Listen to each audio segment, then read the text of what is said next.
Donc, on va voir le déplacement de profil et la copie de profil utilisateur. On va commencer par se faire un compte. Fait que si on ne veut pas d'adresse email, on ne veut pas de compte Microsoft, on écrit le compte. Admettons que je vois un user qui s'appelle Georges. On ne mettra pas de mot de passe pour la cause. Donc, Georges, j'ai rendu un compte. Donc, j'ai un compte ici qui s'appelle... On dit, comme de fait, j'ai pas mon nom. Ouais, c'est un usager. Donc, usager, je vais copier tous les documents de mon utilisateur usager dans Georges. OK? Fait que pour ça, on doit se connecter sur Georges en premier pour créer son arborescence dans les fichiers de l'utilisateur. Fait que je me connecte sur Georges, puis il va créer l'arborescence dans mes dossiers dans Windows. Fait qu'il faut toujours se loguer avant de faire ça. Si vous ne vous loguez pas, le compte n'existe pas. C'est super important de se loguer sur le compte. Fait qu'on laisse aller. C'est parti. Parfait. Fait que je me suis logué dans Georges. Je peux retourner dans mon usager. Ici, c'est A, B, C. 1, 2, 3. Good. Fait que ici, le principe, c'est d'aller chercher les documents de l'utilisateur usager. On parcourt ce PC.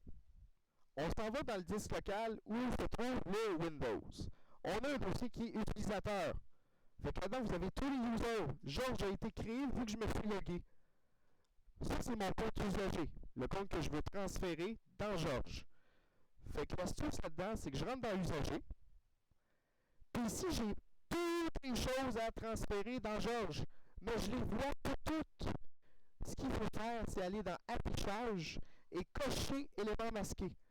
Parce qu'on va avoir AppData ici et ntuser.dat qu'il faut copier à l'intérieur de Georges. Parce qu'on veut conserver en même temps les configurations reliées au fond d'écran. Et aux éléments. Donc, si vous ne faites pas ça, c'est manqué.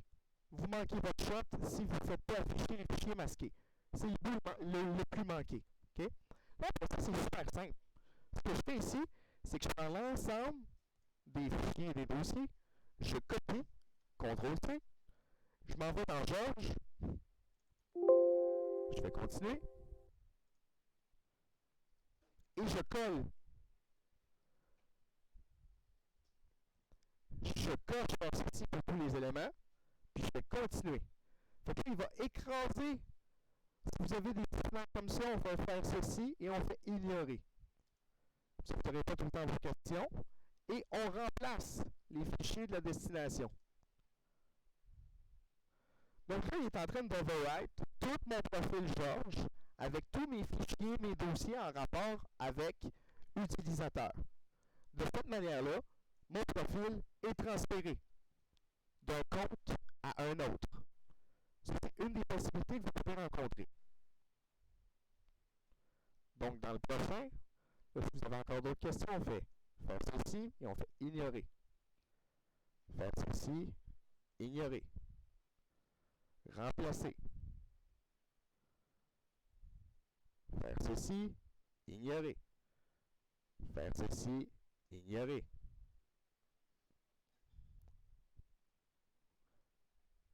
Quand vous avez des messages qui vous demandent de recommencer ou d'ignorer, on ignore. Quand vous avez des questions pour remplacer, on remplace.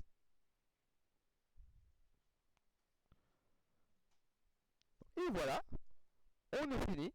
Si vous voulez vérifier que ça s'est bien fonctionné, on peut aller se loguer dans Georges.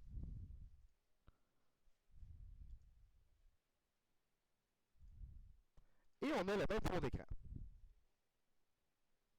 Ça, c'est un moyen de se valider. Une fois que vous avez vu que le fond d'écran est le même, votre transfert est complété.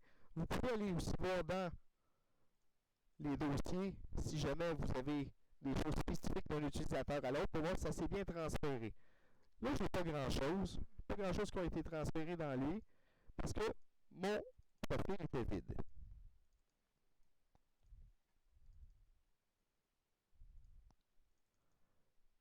Et c'est ça, c'est toute la marche à suivre pour transférer un profil à un autre. Donc, ne pas oublier afficher les éléments masqués. Copier l'entièreté de ce qui se trouve dans votre user vers l'autre user.